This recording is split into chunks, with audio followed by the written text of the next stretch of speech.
part right now, is that's the people hard. doing that. Well, there is. That's the hard part. It's like, years ago I did that and I ran E's.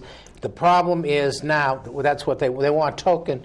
You can't be a token. Right. No. And that's the whole problem. You can't be a token, and it's very difficult sometimes for straight people to understand individuals who have come out and have a different mindset and how you change that. We use very confrontive stuff. We use transparency. You got to be honest. You got to be a lot of stuff, and a lot of people want to do the everybody the feel good thing, but sometimes that doesn't work. You got to monitor your people. You got to know what they're doing, and you got to give them. You got to give them an opportunity to get something real. They don't want to, you got to get more than McDonald's. You can't live in New London, on a minimum wage. So, we need real jobs. We need real places where that person could grow to. But you got to remember, reentry starts as soon as a guy enters the prison. Oh, exactly. That means within the prison, you got to deal with the problems of an individual. If you have an institution that has 80 to 90% of the people in there with substance abuse problems, if you don't have drug rehabilitation programs, real ones, yeah, real ones, then you're faking it. Yeah, right. Yeah, exactly. You're faking it. It's a game. And once you get a man through the drug program, that isn't the only solution.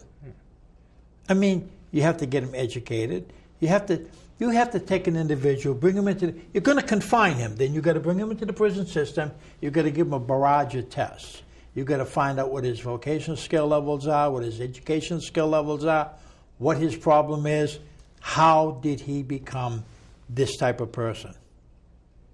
And then you've got to assist him to study that, help him, show him the tools to rehabilitate himself.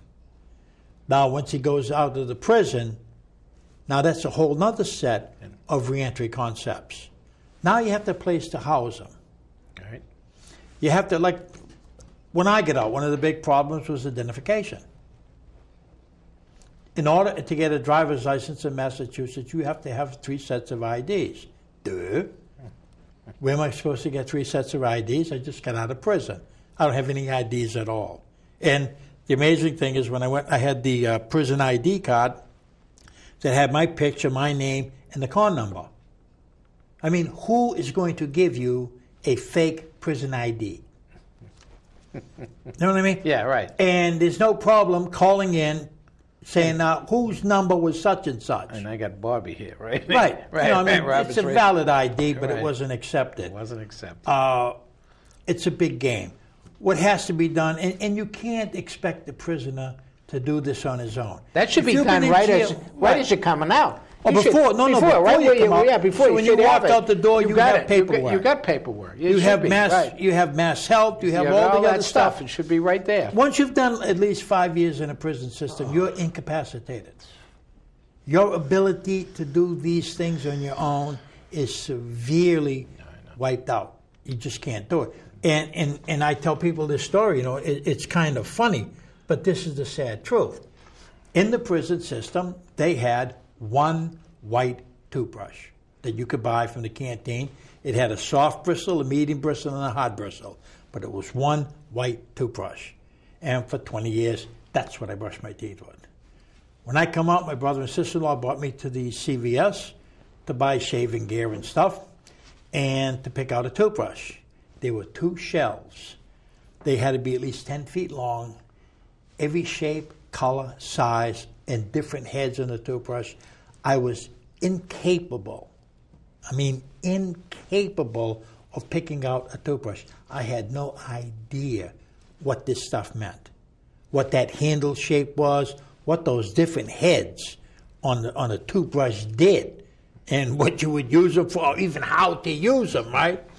And I had told my sister-in-law, I said, Lo, just grab me any one of them that's a medium bristle.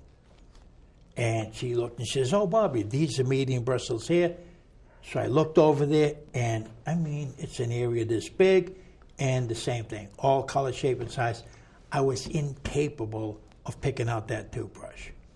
Same thing with getting a wallet. Same thing with shopping. Oh, the food story. I love the. I would yeah, go you could down eat the everything, aisle. right? I love that one. It had Because a we like food. basket Right. full of food. And I bought it in the concept of, I can eat that. Yeah. I could eat that. Ugh, I don't want that stuff. I can eat that stuff. And I filled the basket that way. I had a huge basket full of food, but I couldn't make a meal. Nothing related to one another, right? Right, Yeah. because I lost those skills. Right. You made the meals 7 days a week for me. Right. I didn't know how to do that. Right.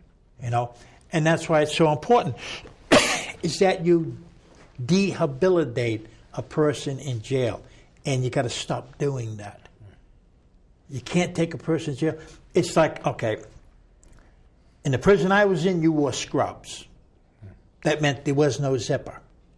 There was no belt. You just pull the things up or you Hospital pull scrub. the things down. Yeah, that's it. I got out in November, and I can't tell you how many times I stepped out of the house and cold breeze between the legs.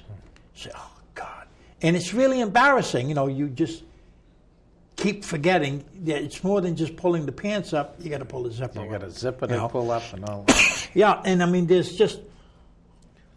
And then stuff happens is that in a prison environment, you protect your space. I mean, there are dangerous people around you, and you keep people at a certain distance. You get out, and the subway train door opens up, and boom, all of a sudden you're surrounded with a crowd of people. Instant panic attack. You know, and you're not prepared for that. It's a shocking experience. You know, and then you wonder why people get in trouble and come back. And this is what I explained to legislators, is I said, look, I got a bachelor's degree in prison when you were capable of getting them. Yeah, you can't get them today. Not anymore. All right. In Walpole Prison, I got a bachelor's degree, majored in sociology. Today, you're lucky if you can get a GED. All right. But the thing is, I'm 66 years old now. I have spent over 2/3 of my life in some form of confinement, from reform schools to state prison. All right. Saw it all. Been around the block. Man, I've been around the block so many times you can't believe it. But here's the situation. I know how to rob banks. I know how to rob army cars. Been there, done it. All right? But I also know how to keep your kid out of jail. I know how to talk to a kid that's going down the streets that I went down. And keep in mind, this kid can fool somebody that came from suburbia. You can't bullshit me. I've been there, done it. The game you're running on me, I ran a long time ago on social workers. You know what I mean? So, I have the tools, the ability, the field experience to deal with this kid. You have a law that, what they call the Massachusetts Decory laws, is I can't work with vulnerable, high-risk population. That means I can't keep your kid off the jail. And like I explained to the legislators, exactly what is it you want me to do? I can't get a home. I can't get a job. You want me keeping your kids off the street? Or you want me robbing your banks and army cars? I am not going to starve in the street. I have to survive hook or crook. I have the skills to be a law-abiding, productive citizen. But you won't let me be that. You're insisting that I go back to jail.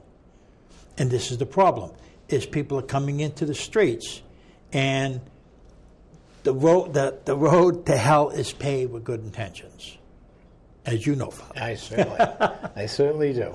And this is the problem. People come out with all the best intentions in the world, but are rejected by society, rejected by the community. Yeah. And the community has got to turn that around.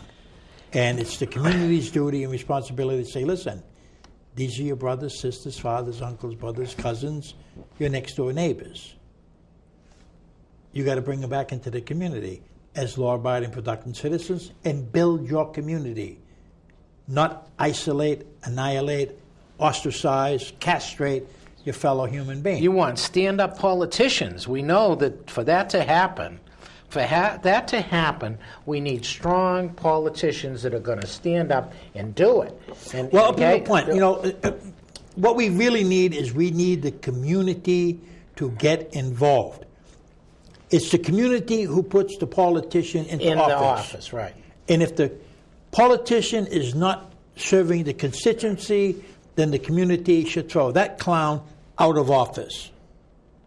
But Whether if you- he's strong